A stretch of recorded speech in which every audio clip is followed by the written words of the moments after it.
So let's talk about this tax bill that seems to be rocketing its way toward enactment in Washington. We got an analysis this week from the Treasury Department, so this one-page sheet that claims that Trump's economic policies, including this tax plan, should increase economic growth so much that, in fact, budget deficits will shrink despite the large size of this tax cut. Is this a plausible analysis? So this is analysis with scare quotes, because the number comes out of thin air. They just made up, they said we're going to increase growth by 0.7 percentage point, which doesn't sound like that much. Each year. So over 10 years that GDP is going to be 7% larger. They gave no explanation of where that comes from. So they just told the Treasury staff to assume that growth rate and then tell us what it does for the budget deficit. And look, first of all, that's about 9 times as big as what the Joint Committee on Taxation, which is Congress's official evaluator, says we're going to get out of these tax bills, and it's just it's a crazy number. No, advanced economies like the United States, at the technological frontier, with not completely crazy economic policies, there's almost nothing the government could do.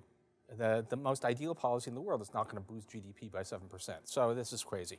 So there's been a variety of different analyses that have come out. You've talked about this joint committee number that found this modest but positive effect on economic growth. Right. There was also an analysis from the Tax Policy Center, which is it's a joint project of 2 sort of left-of-center think tanks in Washington. Their analysis also finds a very modest positive effect on the economy. Do you think this is right? Do you think this tax plan will be growth positive compared to doing nothing at all? There's 2 questions here. One is, we really are not, none of these studies are very good at dealing with the impact of what does the deficit actually itself do to growth. And I've sort of famously been deficit were not a problem during the period of a depressed economy. Now that we're close to full employment, there may be some negative. But there's a subtler issue, which I don't think any of these organizations, even the Tax Policy Center, are great people, but I don't think they've gotten a complete handle on, which is growth in what exactly? Because what they find is that gross domestic product, which is what we usually talk about, it will be bigger, but we're also going to, the way that happens is by increased inflows of foreign capital. That means that we have a bigger capital stock, which means that we produce more, but it also means that we pay more profits to foreign companies. So, also, actually about 1/3, we think, of the corporate tax cut benefit to corporate after-tax profits will actually go to foreigners.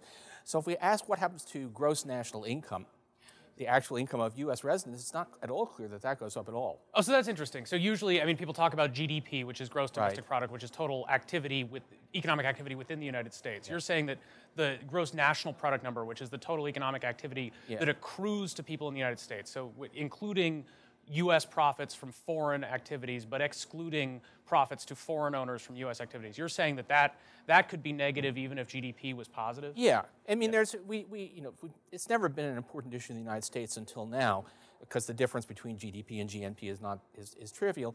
But economies that are smaller, that have lots of foreign investment, can be a really big deal. Ireland, GNP is only 75% of GDP.